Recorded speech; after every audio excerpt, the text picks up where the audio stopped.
கதிர்வேலா போற்றி போற்றி. கும்பராசி என்பர்களே, உங்களுக்கான மார்கழி மாத ராசி பலன்களை பார்க்கலாமா? ஜென்ம ராசியில் சனி பகவானும் ராகுவும் சேர்ந்திருப்பதால் உடல் ஆரோக்கியத்தில் கவனமாக இருத்தல் அவசியம். சிறு உடல் உபாதையானாலும் மருத்துவரிடம் காண்பித்து சிகிச்சை பெறுவது நல்லது. கைப்பணமும் வீண் செலவுகளில் விரயமாகும். இத்தகைய கிரக நிலைகள் அமையும் போது பிறரிடம் கடன் வாங்குவதும் பிறருக்கு கடன் கொடுப்பதும் கூடாது என புராண ஜோதிடர்கள் எச்சரிக்கின்றனர். வாங்கினால் அத்தகைய கடன்கள் வளரும் எனவும் அவற்றிலிருந்து மீள்வது கடினம் எனவும் பெரியோர்கள் கூறியுள்ளார்கள். மேலும் திருமண முயற்சிகளில் தடங்கள் உண்டாகும். தவறான வரனை நிச்சயம் செய்துவிடும் தவறும் ஏற்படக்கூடும். அதிக அலைச்சல், கவலைகள், வீண் செலவுகள் ஆகியவற்றுக்கு பின்பே திருமண முயற்சிகள் வெற்றி கிட்டும்.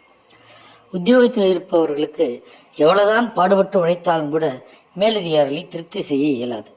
தற்காலிக பணியாளர்களுக்கு வேலை நிரந்தரமாவது தாமதப்படும். வேலைக்கு ஏற்ப கூலி கிடைப்பதும் கடினமே. தொழில் வியாபாரத்தில் இருப்பவர்கள் சந்தையில் நிலவரத்துக்கு ஏற்ப உற்பத்தி அளவோடு வைத்துக் கொள்வது நல்லது. நிலைமைகளை முன்கூட்டியே கவனித்து அதற்கேற்போல் வியாபாரம் செய்ய வேண்டும். அரசியல் துறையில் இருப்பவர்களுக்கு நிரந்தர நட்பும் நிரந்தர பழகியும் கிடையாதுன்னு சொல்லுவார்கள். அதே போல இம்மாதம் முழுவதும் அரசியல் எதிர்காலத்தை பற்றி குழப்பமே உங்களுக்கு மேலிடும். பல வதந்திகள் உங்கள் மனக்குழப்பத்தை மேலும் அதிகரிக்கும்.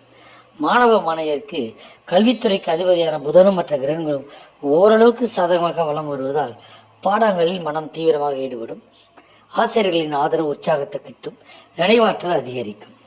வெளிநாடு சென்று விசேஷ உயர்கல்வி பயில ஆர்வம் இருப்பின் அதற்கு தேவையான நிதியுதவி எளிதாக கிட்டும். பெண்மணிகளுக்கு இந்த மாதம் முழுவதும் லாபஸ்தானத்தில் சூரியனும் செவ்வாயும் இணைந்திருப்பது மிக மிக அனுகூலமான கூட்டணி. தேவையான அளவிற்கு பண வசதி நீடிப்பதால் குடும்ப செலவில் சிரமம் ஏற்படாது. சற்று தாராளமாகவே செலவு செய்யலாம்.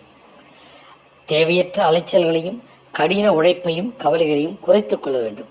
பரிகாரம்: காலையில் ஒரு சர்க்கம் சுந்தரகாண்டமும் மாலையில் கந்த சஷ்டி கவசமும் படித்து வந்தால் போதும். எல்லா துன்பங்களையும் நீக்கி நிம்மதியாக வாழ முடியும். வாழ வாழ்கிறோம். சிவாயிரம்.